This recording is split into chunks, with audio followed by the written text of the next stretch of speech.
In 1985, Rotary International committed to a goal of ending polio worldwide. Very soon now, after immunizing over 2 billion children, the goal will be achieved. Rotary. Humanity in motion.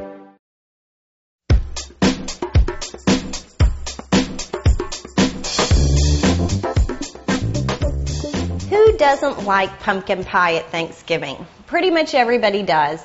And pumpkin pie is something that a lot of people use canned pumpkin for. It is easier. However, a lot of kids don't even realize that the pumpkin that they carve at Halloween can be used for the pumpkin pie at Thanksgiving. And so I'm going to show you a little bit about how to work with fresh pumpkin.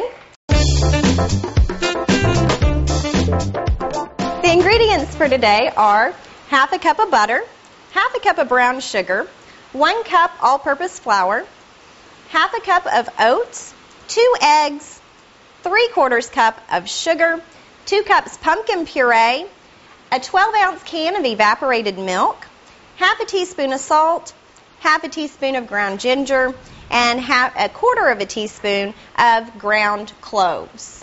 For a pie, you do want to use the smaller sugar pumpkins. And you want to look for some that are very bright orange, and you also want to be very heavy for their size. So they may be small, but you want them to be heavy. And that's the best way to pick out your pie for pumpkin pie. You want to start with a very sharp knife, and you want to cut your pumpkin in half. Just break it open. Just like you would with a jack-o'-lantern, you want to take a spoon, scoop out all the seeds and all the inside, till you're just left with the flesh of the pumpkin, or the pulp. Once we have our pumpkin cleaned out, you want to take the same sharp knife and you want to make quarters. And the easiest way to do that is to start with the point of the knife and then work down and then work across. And usually, depending on the size of your smaller pumpkin, you can usually get those in about 3 wedges are probably pretty good. And then we're going to put them in a baking dish with a little bit of water, cover it up. It will take about 30 to 45 minutes in the oven before your pumpkin is going to be ready. The way that you know that it is ready is that the pulp of the pumpkin will be very soft and it will start to be pulling away from the skin. We already have about 2 cups of pumpkin puree done up, but just to show you how it comes off of the skin, it's very easy. You have to let it cool, obviously, but once it's cooled, then you can see that you just take a spoon, just work back towards you, and that pumpkin will start to release from the skin. We've got our pumpkin all taken out of its skin. We're just going to put this into the food processor. You can do it in a food processor. You could also do it in a blender, whichever one you have, because basically all we want to do is just make a nice smooth puree. Now that we have our pumpkin all pureed and ready to go, we're going to make a crust for our pumpkin pie bars. This is a little bit different than a traditional pumpkin pie because we're not going to have the flaky crust, but we are going to have a crust on the bottom made up of our butter, our brown sugar, our oats, and our flour.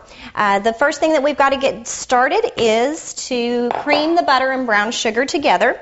That's something that a lot of people kind of don't understand. It is important to cream butters and sugars before you put them into a baked product.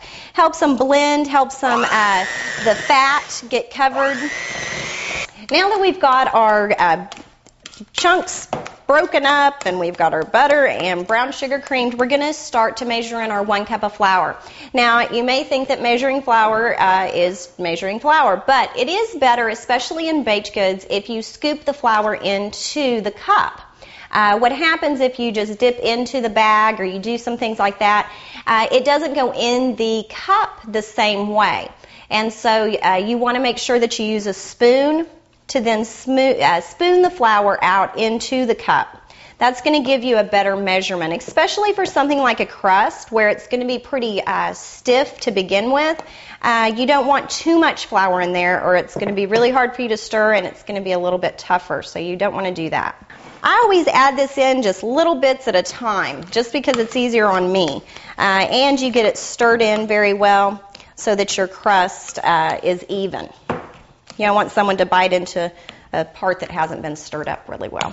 Now that we have all of our flour mixed in with our brown sugar and butter, we're going to add in the oats. And you kind of just want to fold them in or kind of stir them around just to make sure that they're kind of distributed throughout. It's a pretty stiff dough, and you kind of want it to be because we're going to press it into the bottom of a 2-quart casserole. Now that we have our brown sugar oat crust, we're going to put that in the oven for about 15 minutes on 350. But you want to keep an eye on it because you want to take it out when it's golden brown.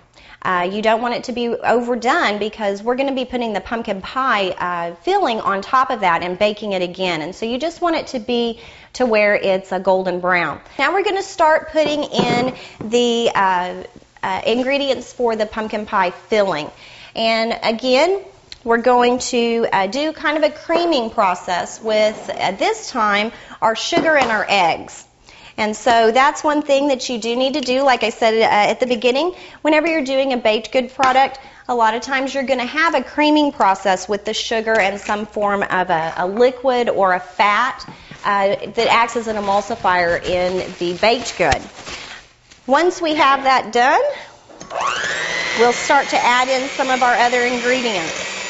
You don't want to overbeat when you're doing this, but you do want to add a little bit of air, and that's basically what you're doing in there is you're adding in some air into the product, and that gives it its light texture.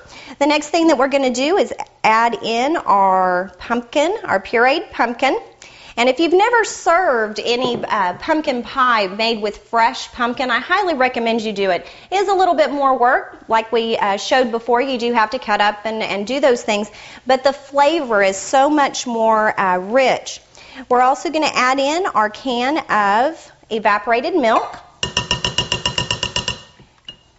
And give that another mix. And then we're just going to add in the spices. We had a little bit of salt, a little bit of ground cloves, and a little bit of ginger.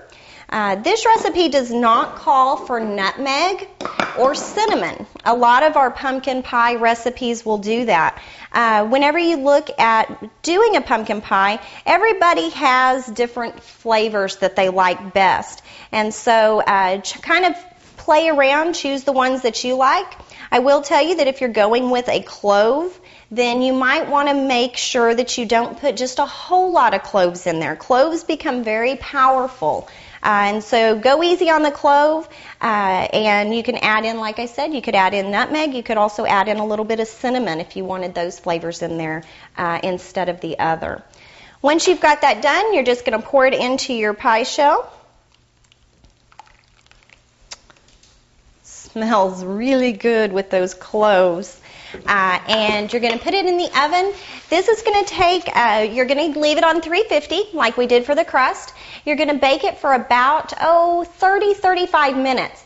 Now, the thing that is important to remember about custard pies, and like I said, pumpkin is a custard, is you don't want to overbake. If you have a problem with your pies cracking, you've probably overbaked it. What you want to do is bake it to the point that the outer edges are done and firm, but you have just a little bit in the center that's still a little wiggly. If you were doing it in a round pie, you would want that center to be about the size of a quarter. Once you get to that stage, go ahead and pull that pie out. Because once it's sitting, it's going to continue to bake and firm up just a little bit. And so that's kind of a key there. It also helps with not letting it separate from the pie crust. Now, we don't have that problem here because our pie crust is on the bottom, but if you're doing a traditional pie at home, that might be something you want to look at. We're going to get this in the oven, and when it comes out, we'll be ready to eat dessert. Be sure to come back to the Food Corner, part of newsstar.com, for more demonstrations and recipes. And if you have any questions, contact the Pottawatomie County OSU Extension Office. we'd like to send a great thanks to Rock Creek Baptist Church for letting us use their facilities today. And remember, eat better, eat together.